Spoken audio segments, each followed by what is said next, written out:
všeobecnosti, že no, nefunguje to na Slovensku preto, lebo nie je záujem. Ako na to príči, že nie je záujem. Keď sa spraví reportáž a oslovia sa dvaja ľudia, cieľene dvaja ľudia, ktorí o tom nemajú ni šajnu, čo to je hospodárenie, tak samozrejme, že sa vzbudí dojem v ľuďoch, že záujem nie je.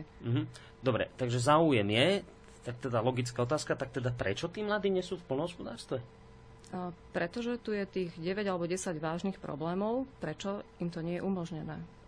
Nemajú sa ako dostať k pôde, nemajú ako začať.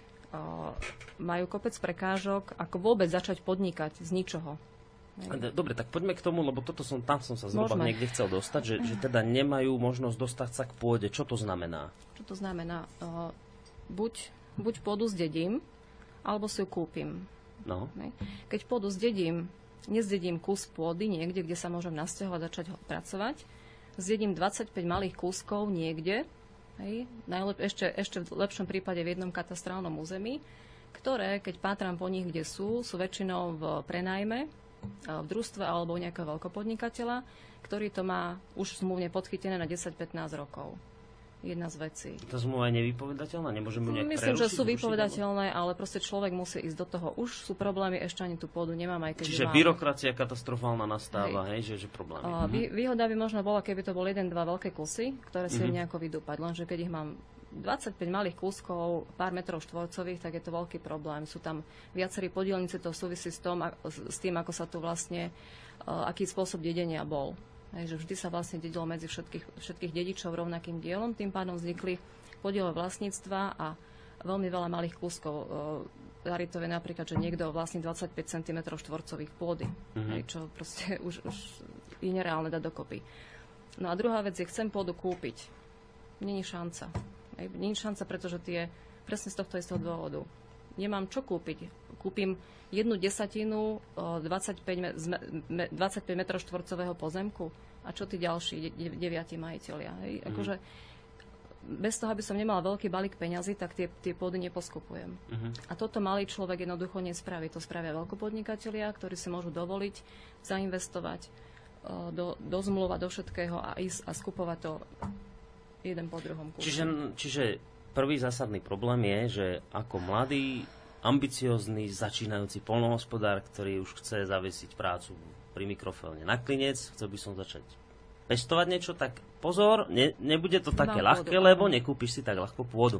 A keď už aj, ak teda môžem prerušiť, keď už aj vlastne sa ti podarí, alebo teda niečo zdedíš a naozaj sa rozhodneš teda farmárčiť a vlastne máš tam kus pôdy, ktorý máš akože naozaj nejako vysporiadaný, alebo dedičsky si to vysporiadaš, tak vlastne začínajú tie ďalšie problémy. A to sú povedzme tých 8 legislatívnych, hej. Čiže v zmysle takom, že farmárov môže vlastne kontrolovať 20 inštitúcií. Čiže ak vyrábaš nejaký sír alebo čokoľvek, hej, tak v podstate naozaj tie legislatívne u nás prekážky sú vlastne také, že už aj keby si chcel a naozaj sa aj rozhodneš, tak ťa prejde chuť, ak ťa vlastne naozaj ľudia z hygieny majú... Čiže tá byrokracia ma oberie obmedzovať, áno, obmedzovať. A naozaj tie podmienky sú vlastne podľa môjho názoru likvidačné. No keď ste s tou pôdou začali, neviem, či nezabrúsim úplne mimo témy, ale hádam ani nie.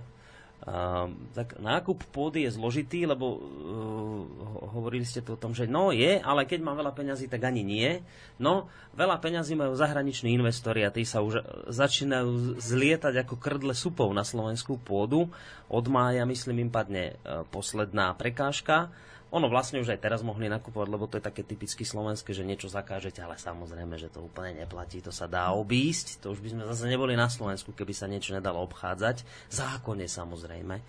A toto vnímate ako inak, dievčence, všetky tri dokopy, že ten predaj pôdy, lebo toto vyzerá byť ako vážny problém. My sa tu síce ideme baviť o podpore malých farmárov, hej, tie rodinné farmy, len ja sa obávam, teda nechcem vyvolávať nejakú hystériu celoslovensku, ale obávam sa, že pomaly už nebude na čom farmárčiť, ak to takto pôjde ďalej.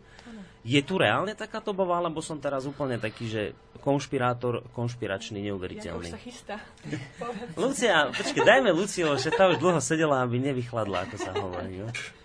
No ja mám k tomu možno taký nejaký iný pohľad a možno ma tu ukameňujete, ale ja si myslím, že zase je to taký ten náš občiansko-spoločenský model fungovania, že niečo začíname riešiť, až keď veľmi prihára na poslednú chvíľu. Takže teraz vlastne sa spustila tá petícia, ktorá teda Janka povie, že čo ako. Ale ako osobne mám k nej výhrady, k nej veci ako také, ale celkové tej formulácii. A myslím si teda, že sme to mali riešiť priebežne počas tých 10 rokov, kedy teda bolo dohodnuté pri prístupe do EÚ, že teda toto je jedna z podmienok. Tak sme už na to mali pracovať, že ako teda nastavíme tie podmienky a tak ďalej. A my teraz hasíme zase na poslednú chvíľku. No, ja ťa neukameňujem, ja som dokonca na tvojej strane v tejto chvíli. Takže sme, neviem, či 2 proti 2 v tejto chvíli uvidíme, čo ja ešte poviem to sa skôr, ako spustíme to, že o petície niečo. Ja si myslím, že pôda a voda a všetky tieto veci nie sú veci, ktoré sú na predaj, pretože to nie je vec, ktorú si kúpim a odnesiem si so sebou domov.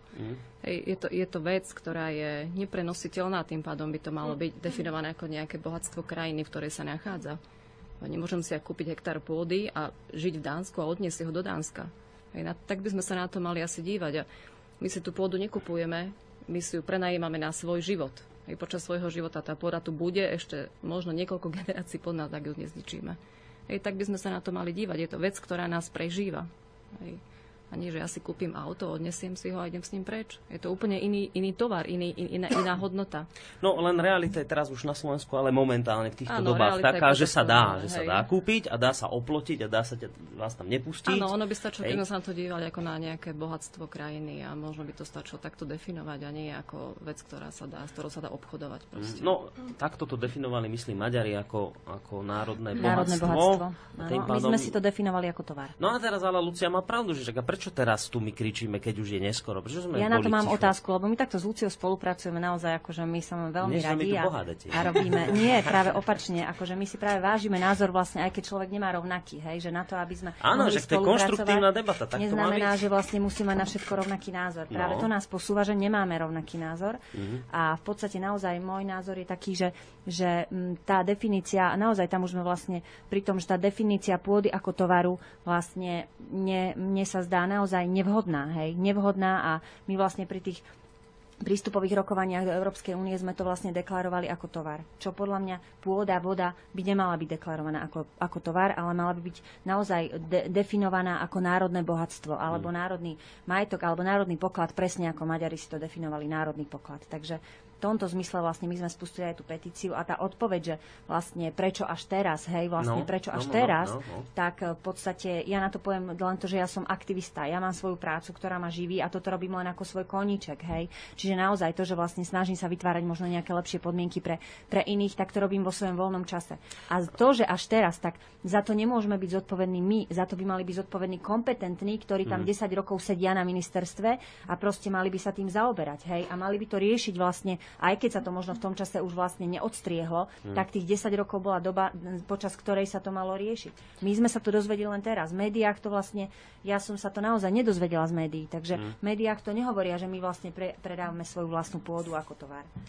Takže to z mentality národa, keď nám nehorí pod zadkom, tak sa nezodvihneme. No? Doslova, keď nás oblizujú plamene, tak vtedy sa dvíhame. Ale možno sme o tom ani nevedeli, Čiže ja neviem vlastne, keby sme urobili takú anketu, že koľko ľudí o tom vôbec vie, však ja som podpisovala. Koľko ľudí o tom vie teraz. Áno. Takisto je to ešte stále. Že ešte stále to trvá, ten stav nevedomé. Včera niekto mi hovoril niečo, už neviem kto, že pred rokom bola nejaká iniciatíva, ktorú predkladali vláde, kde teda predkladali nejaké návrhy, ako to ošetriť. Aby to bolo teda, že OK, tak už ste to podpísali, ale zase aby to bolo urobené dobre. Ale asi sa nedostala ďaleko a nikto o tom nevie. A presne, informácie sa zmietli pod stôl. Asi trošku sledovať všetky tieto informácie. To som chcel povedať, že už je tých problémov toľko, že už sa to nedá sledovať. Ja to hovorím preto, lebo tu u nás, v tomto našom vysielači, my sme tu jak taký lievik na tie všetky veci.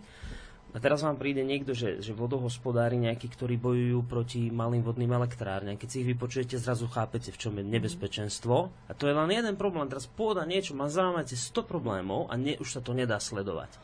To je tá nevýhoda. Ale čo som chcel povedať, že no a teraz, že budem naivný, strašne naivný, že nedá by sa to vyriešiť takým spôsobom, že by sme povedali Slovákom, aby si to nepredávali tú svoju pôdu, aby k nej mali taký vzťah, ako mal ich starý otec, prastarý otec. A potom netreba žiadne legislatívne ošetrenia, pokiaľ toto v tej hlave to budú mať zakotvené, že si nepredajú pôdu pod nohami.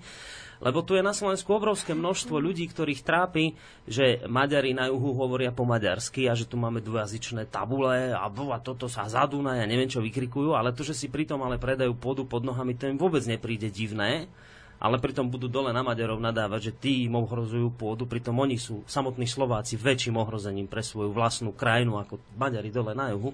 Čiže toto by sa nedalo nejak v ľuďoch vyhecovať také povedomie, že počúvajte, nepredávajte si pôdu pod nohami, predávajte si štát vlastný, predávajte si svoje vlastné alebo územie, svoje vlastné živobytie, životy, lebo ľudia sú už na tom tak zle niektorí, že keď im niekto položí 400 eur na stôl a za hektár pôdy, tak zo zoberú, pretože pre nich je to veľký peniaz. Ľudia sú už v takej biede, že nemohli by neriešia dlhodobo niečo. Hej. A nemohli by práve cez tú veľkú biedu začať teda na tej pôde niečo pestovať, aby si pestovali Ja mám k tomu ešte jeden taký príklad priamo od farmárky, od Maďarov, zo do okolností, že tam jeden zahraničný veľkopodnikateľ robí také výpravy, že naloží babičky do autobusu, niekam ich zoberie, oni mu tam popodpisujú predajnú zmluvu, predajú vlastne svoju pôdu a potom, keď zistia, čo urobili, tak si trieskajú hlavu a plačú, že predali svoju pôdu svojim... Môžem povedať meno? No povedz však čo. Ako treba pomenovať tieto veci, ak sa to deje? Áno, jeho meno je Babiš. Áno. Jeho meno je Babiš, áno. Ten chlapčisko v Čechách, čo tamto... Áno? Ale to sa deje na viacerých úrovniach. To sa deje aj v Levickom okrese. Celá táto úrodná zem sa takýmto spôsobom rozkupuje. A Borisko, tá odpoveď na tvoju otázku je stále vlastne v tej informovanosti. My nemáme možnosť, my nemáme schopnosť, my nemáme vlastne naozaj ako to rozšíriť. Hej? Čiže to je presne o tom, že čo my vlastne sme schopní zo svojich vlastných prostriedkov vytlačiť 100 letákov, 500 letákov, čo to vlastne je, hej? Akú inak možnosť máme? Urobiť 3 billboardy, ktorými vlastne pozveme ľudí na tú konferenciu. Hej? Čiže naozaj 6 billboardov dokonca. Takže keby si mala možnosť osloviť všetkých ľudí na Slovensku, tak väčšina to nespraví, pretože sú na tom veľmi zle a hovorím, že keď im niekto položí peniaze na stôl, tak oni to príjmu. A tá druhá časť vlastne je taká, ktorú keď sme išli teraz vlastne autom, tak obrovský billboard, najväčší asi v Bystrici, Sloboda je lákavá, hej, a tam najnovší Mercedes, hej, takže presne, čiže sloboda je lákavá. Áno, toto je presne to, čo tí ľudia už chcú radšej Mercedes ako pôdu, hej, čiže to je proste nie o tom. My nemáme na to prostriedky, aby sme tých ľudí dokázali takto osloviť. A naozaj, ja teraz, keď som tú petíciu podpisovala, tak ja som videla, že koľko tých ľudí o tom ani netuší. A naozaj netuší, ani nevedia, že takéto niečo sa deje a že od 1. mája vlastne už... Táto aktivita, na čo tejto konferencie a semináre sú vlastne presne o tom, že niektorí ľudia na základe toho, že si to vypočujú a vidia, že už my v takýchto veciach ideme, tak oni naberú odvahu a začnú robiť na tej pôde. To je presne to, čo hovoríte. Že treba to tým ľuďom povedať, že tá pôda ich dokáže uživiť, lenže to je dlhodobý proces. To nestihneme do 1. mája. Akože to je... Tým ľuďom to treba a to ide krok za krokom. Presvedčíme 10, bude to výborné, tí 10 presvedčia ďalších 10, lenže to je veľmi nadlho. No keby len od 1. mája, ale to ešte horšie, my už tú pôdu reálne. Ja teraz nechcem strieľať čísla, lebo skutočne si to nepamätám, ale to už sú nejaké stovky hektárov, tisíce hektárov predanej pôdy na Slovensku zahraničiu. A to je pôda práve na tých najúrodnejších miestach, to je Žitný ostrov, predaný, keď to ľuďom dôjde, keď to ľudia pochopia, oni potom začnú, a prečo ste, a hovorili, tuto sedeli niekoľkokrát poľnohospodári, tu, konkrétne v tomto štúdiu,